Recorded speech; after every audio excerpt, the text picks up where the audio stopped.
بہن نے کل مجھ سے رابطہ کیا اور پڑوس میں بیٹھی پٹھان فیملی کے متعلق بتایا کہ جب سے رمضان آیا ہے ان میں سے کوئی نہ کوئی خاتون افطار سے کچھ دیر قبل ہمارے گھر آتی ہے اور نمک طلب کرتی ہے۔ مجھے لگا شاید ہانڈی وغیرہ کے لیے ان کو ضرورت ہے، میں اس حساب سے دے دیتی ہوں، مگر میں نے ایک بات نوٹ کی کہ تینوں دن خواتین بدل کر آئیں۔ البتہ ان کے پیروں میں پہنا گیا جوتا ایک ہی تھا جو خاتون پہلے دن پہن کر آئی، آج تیسری خاتون بھی وہی پہن کر آئی تھی۔ میں نے آج ان کو نمک کا پورا پیکٹ دے دیا کیونکہ مجھے اچھا نہیں لگتا بار بار کوئی مانگنے کے لیے آئے۔ ان لوگوں کو بھی شرمندگی ہوتی ہوگی۔ میرا ذہن مسلسل اس فیملی میں الجھا ہوا تھا۔ نیند میں بھی تقریباً میری توجہ اس جانب اس پٹھان فیملی پر رہی۔ میں نے تہجد پڑھی اور نہ جانے کیا سوچ کر سحری بنانے سے پہلے اپنی دیوار سے ان کے گھر جھانکا تو میری آنکھوں سے آنسو نکل پڑے کہ وہ لوگ جب دسمبر میں یہاں آئے تھے تب انہوں نے ہم سے کہا تھا اپنی رات کی بچی ہوئی روٹی ہم کو دے دیا کرو، ہم اپنے جانوروں کو ڈال لیں گے، اور ہماری عادت تھی کہ ہم لوگ رات اور ناشتے کی بچی ہوئی روٹی صبح 9-10 بجے ان کو دے دیتے تھے۔ آج جب میں نے دیکھا تو وہ لوگ اسی روٹی کے ساتھ سحری کر رہے تھے اور وہ روٹی اس خاندان کے لیے ناکافی تھی۔ میں نے اسی وقت سحری کی تیاری شروع کی اور ان سب لوگوں کی سحری بنا کر اپنے شوہر کے ہاتھوں ان کے گھر بھیج دی۔ وہ پٹھان لڑکی میرا شکریہ ادا کرنے دن کو میرے گھر آئی تو احسان مندی کے بدلے گھر کے کاموں میں میری مدد کرنے میں لگی۔ میں نے اسے مہمان مانتے ہوئے عزت سے بٹھایا اور کہا کہ آپ کو جس چیز کی ضرورت ہو آپ بلا جھجک ہم سے لے سکتے ہیں۔ ساتھ ہی میں نے پوچھ لیا کہ آپ نمک لینے کیوں آتی تھیں؟ روز تو وہ کچھ شرمندہ سی ہو کر بولیں، نمک سے روزہ افطار کرنا بھی سنت ہے اور ہمارے گھر میں نمک بھی نہیں ہوتا تھا تو میں مانگ کر لے جاتی تھی اور سادہ پانی سے افطاری کر لیتی تھی۔ میری بہن نے ان کو تسلی دی اور مجھ سے رابطہ کر کے ان کے راشن کا انتظام کرنے کا کہا اور ساتھ مجھے ان کی ساری کہانی سنا دی۔ میری بہن مجھے واقعہ سناتے ہوئے بھی رو رہی تھی۔ میں نے ان کو تسلی دی اور انتظام کا ذمہ لے لیا۔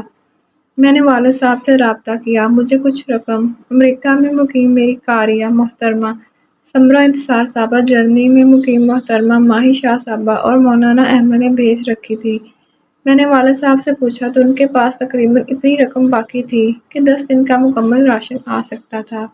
میرے کہنے پر والد صاحب نے حالت روزہ میں خود بازار جا کر راشن خریدا اور افطار سے کچھ وقت قبل میری بہن کے ہمراہ ان پٹھان لوگوں کے گھر پہنچے، سارا راشن ان کے حوالے کیا تو وہاں ایک اور دردناک منظر ان کا منتظر تھا۔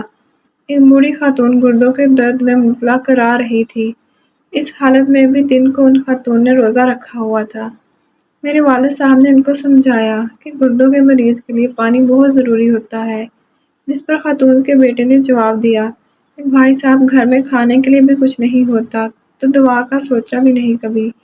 یہ خاتون میری والدہ صاحبہ ہیں اور میں نے خود ان کو کہہ کر روزہ رکھ لیا کریں، بھوکا تو رہنا ہی ہے، پیاس بھی برداشت کر لیں، آپ کو اجر مل جائے گا۔ میرے والد صاحب نے دیکھا کہ درد کی تکلیف خاتون کی برداشت سے باہر تھی تو انہوں نے رکشے کے ذریعے خاتون اور اس کے بیٹے کو ہسپتال پہنچایا، اپنی جیب سے دوا خرید کر دی، ڈرپ لگوائی۔ جب ان کی حالت سنبھل گئی تو ان کو واپس لے کر آئے، گھر چھوڑا۔